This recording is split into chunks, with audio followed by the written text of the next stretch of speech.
What's up everyone, JayzTwoCents here, and I got a phone call yesterday from my mom basically asking if she could buy a computer from me. And I was like, why would you need to buy a computer from me? Especially since I bought her a nice convertible laptop earlier this year.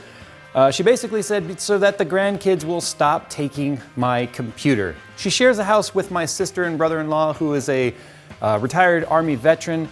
And basically they share a house and they keep taking her laptop because they don't have a computer of their own.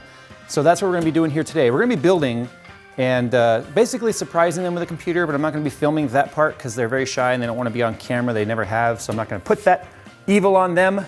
But today we're going to build a computer and yeah, maybe save my mom's laptop. Corsair's new Light Loop RGB fans feature 16 independent RGB LEDs across 2 separate light loops, allowing users to create unique and custom lighting effects. Perfect for both air cooling as well as radiators, the Corsair Light Loop RGB fans are an excellent choice for that ultra custom look. Learn more by clicking the link below. So we're gonna do like we normally do. We're just gonna kind of rationale some of the parts here. It's a fairly balanced system, but it's mostly stuff I'm just grabbing off the shelf here to try and build one that's fairly future-proof or future-compatible, but without being too over the top because they are not power users. In fact, they're not even PC gamers until now. That's why I'm building them this PC.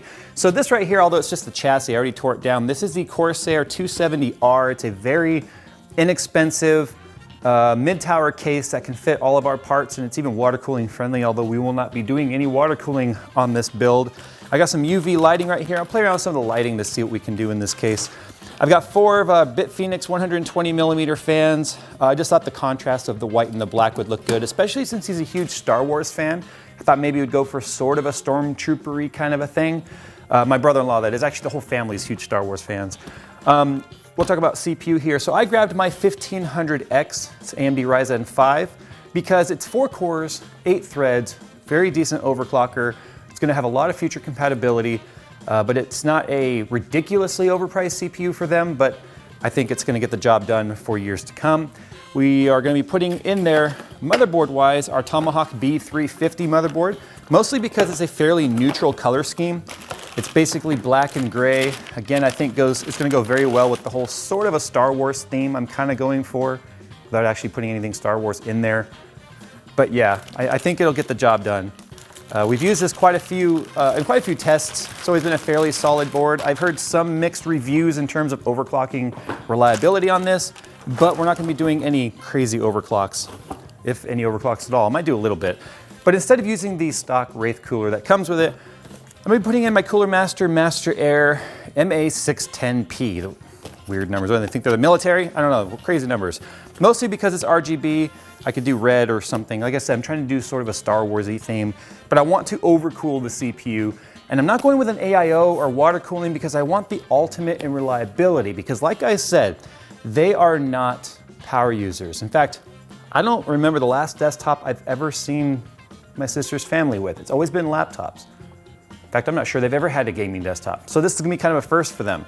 So I wanted reliability. That's why I don't want them to have to worry about pumps going bad or any drips or leaks. All they got to worry about is taking some canned air, blowing some dust out, and they're good. So that's one of the reasons why I'm also not going to be pushing the overclocks very far. I don't want any random blue screens or stuff ruining their day. Now memory. I'm using that Pacific Sun memory we got when Nick and I did the super low budget, like $500 PC, because it worked really well with Ryzen. It's an 8GB kit. I think 8 gigs will do them just fine for now, mostly because of the ridiculous pricing of RAM. And quite honestly, I need to hang on to the RAM that I have, and they're not going to utilize 16 gigs. So this will get the job done, but this is also easily swappable if we need to update that. For power supply here, I grabbed my EVGA 550B3. In fact, we never even used this. I bought this for a build. We ended up not really using it, but one of the main reasons for this is it's bronze rated, 550 watts, more than enough for what we need, but check this out. It's a lower end power supply that doesn't have ketchup and mustard cables. Sure, they're still not the prettiest cables, but they're better than ketchup and mustard. So that's quite honestly the reason why we went with that one. I was hoping to have a 650, but I didn't. I only had a 550. And I remember buying this now. I think we bought this the same day we got the PacSun memory. But storage, this is actually my dad's stuff right here. And this was kind of hard for me because I had to format this stuff last time we used it, which basically was taking off all of the stuff that was on my dad's PC when he made his videos and stuff leading up to his last days. So it was hard for me to format these, but we got through it. We're gonna be recycling those in my sister's build. I figured what better way to basically have these go full circle and end up back in the house that my dad lived in and still doing some duty. Now, this is the part that's always hard, graphics cards, especially when the market's been so flipped upside down, especially in the used market. But I grabbed my EVGA GTX 1070 superclocked. Now you might be asking yourself, if they're not gamers, why did you give them a 1070? Well, they're gonna be getting my dad's monitor that he used, which was one of the LG ultra wides, but it was the 1080p version. And so we need to have a little bit more graphics power to push all those pixels, especially they're gonna be doing some gaming.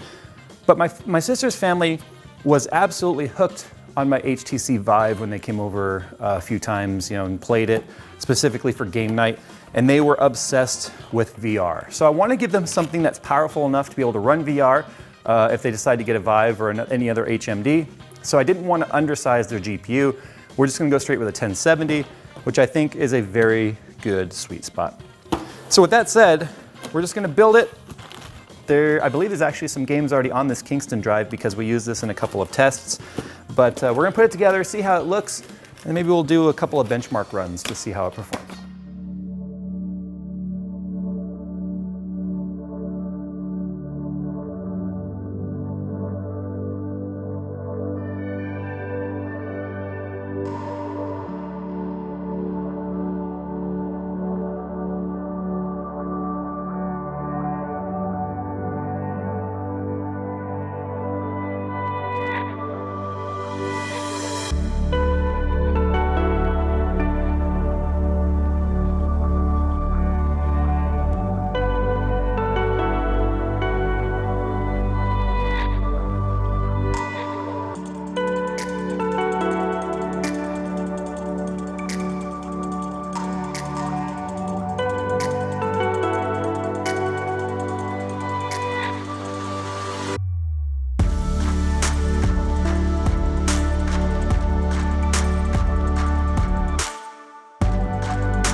So there it is, we're all done. The only thing I have left to install that I haven't done yet is the wireless network card. This is a wireless AC. Where this is going, they don't have wired Ethernet throughout the house, so wireless is the necessary evil in this one right here. But there it is in all of its glory. It's not quite as Star Warsy as I was hoping, but I still think it looks really good. The lighting on the cooler, I just set it to white, that way it matches the rest of the aesthetics. I think the black light, because I put some black lights in here, look really good if you go that angle and look at the fans. I don't know how well it shows up on camera, but they have this really nice black light glow to them. But the case has this really nice, just sort of a subtle, not in your face, over the top amount of lighting to it. But it's a mid-tower case, it'll fit just about anywhere. We went through the parts, it's no slouch. This is indeed a high-end gaming rig because I want to introduce my sister's family to the amazing world of PC gaming. Now, just to do a little bit of a test here for some stability, we're gonna go ahead and run a 3D Mark test. So we're just gonna do a regular Firestrike right here, which is a 1080p test. Remember, this is gonna be doing 1080p gaming. The GTX 1070 can definitely more than handle it. And there's also no overclocking applied. I know this kind of goes against all of my fiber that you guys have seen, right? No water cooling and no overclocking. But this is all about stability. So I'm gonna let the test run and we'll take a look at the score.